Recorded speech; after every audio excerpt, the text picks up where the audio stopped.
Welcome everybody, and we bring in this week's edition of Valpo Football Preview off a win, first win of the season, an impressive win, along with head coach Dave Cicchini. This is Todd Eichow, and Coach, obviously everything went as planned, I think, on Saturday. There was very few missteps. You scored on your first 7 possessions.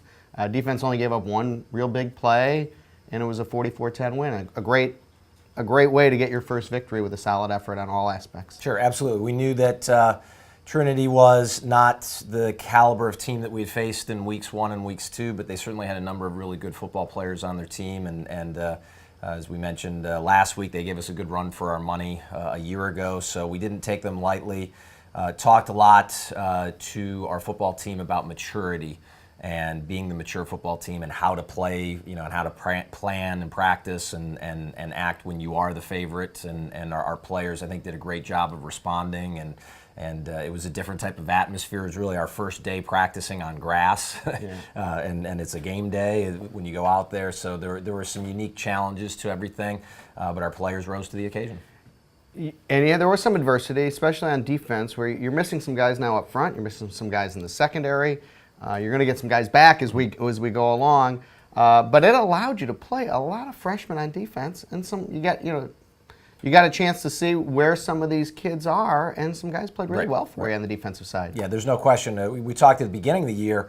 We did have a lot of talented freshmen. It was a great class, but that because of our depth situation, we didn't have to force some of those players into playing before they were ready. Well, with some injuries that have occurred here over the last 3 weeks, more and more freshmen have been kind of climbing their way up on that depth chart, and we've gotten into a situation where we were playing 6 or 7 of them on the defensive side of the ball. Yeah, meanwhile, on the offensive side of the ball, you're healthier and you're really talented. Now, this is week after week after week, up around 500 yards in every single game. Second straight week, you score 40 or more points. And there's just a wealth of talent there, and it's coming through. Yeah, they're playing with confidence. They're experienced football players. Still only 2 seniors is the crazy thing, is we've got Frank Katrina at wide receiver and Jarrett Morgan, both who had outstanding football games. But those are our only 2 seniors who are playing for us this year. So that's probably the most exciting thing, that we are clicking, we're hitting on all cylinders, and that 9 out of these 11 still have an awful lot of football left to play for us. And we've talked in weeks about how well Jimmy Seawald is playing. Obviously, he played another great game again on Saturday, but more balance this week, which was nice, and you'll probably need that as you get into PFL play. Sure, yeah, and there's no question. I mean, our offense is at its best when we have a threat to run and throw the football out of all our different formations, and we were able to go out there and really, for the first time, dominate the line of scrimmage. We had very efficient runs, handing off to our receivers, which we like to do at times, handing off to our tailbacks, some good quarterback runs in there as well. And we were able to have as balanced of attack as you can hope for.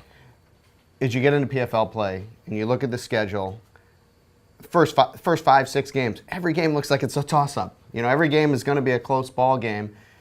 The game may be decided with special teams, and I think one thing that's been a real pleasant surprise is how well you're getting the kicking game is working with Latsonis, who's 4 for 4 in field goals. He made another one this week, which was about a 38-39 yarder into the wind, no problem.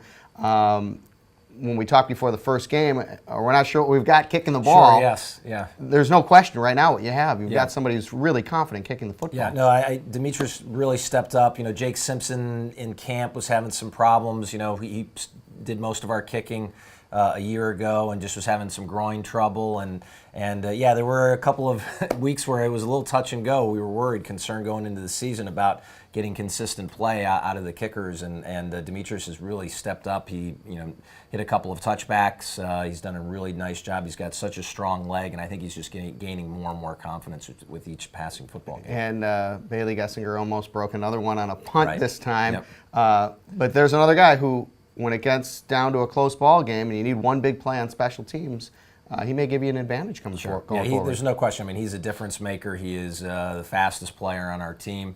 He's playing with an awful lot of confidence. He had a big touchdown catch in the game as well, and we're going to count on him to continue to do some great things for us on special teams. All right, tell us about Drake on Saturday, a team which obviously they played a really difficult non-conference schedule, so it's a little hard to tell what they have. No, they've played 2 top 5 caliber football teams, and took their lumps, no question. As I told our team yesterday, they're very similar to us. Taking 2 scholarship programs, Division I playoff caliber teams on early on in the season, and then playing an NAIA program as the third team. We went scholarship, NAIA, where they put their NAIA program in between their 2 scholarship games. So both of us are 1-2 right now.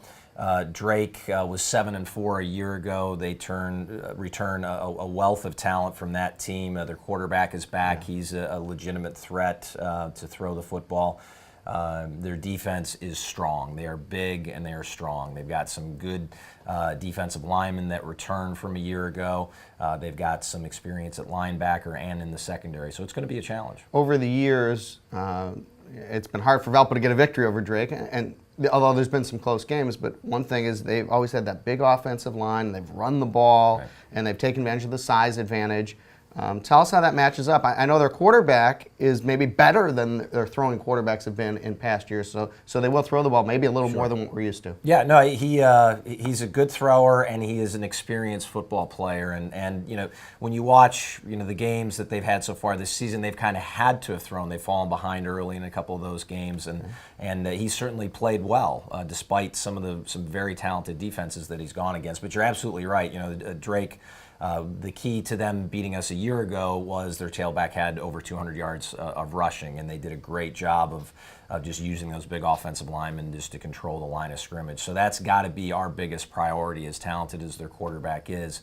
We are bigger and we are stronger than we've been in the past, but that's our biggest concern right now, is stopping that run. I think, Dave, the rest of the league has probably looked at Valpo's first 3 weeks and said, hey, this isn't the Valpo team of the past. And therefore, you may not come up and surprise some teams like you'd hoped to do in recent years. Yeah, I think you're right. I think we probably are going to have a little bit more respect, but we're not there yet. We still need a couple of more W's before I think people really give us all of the respect that we deserve. All right, hopefully one comes this week. Good luck in Des Moines. All right, thanks. For head coach Dave Cicchini, this has been Todd Eichow. Thanks for joining us on Valpo Football Preview.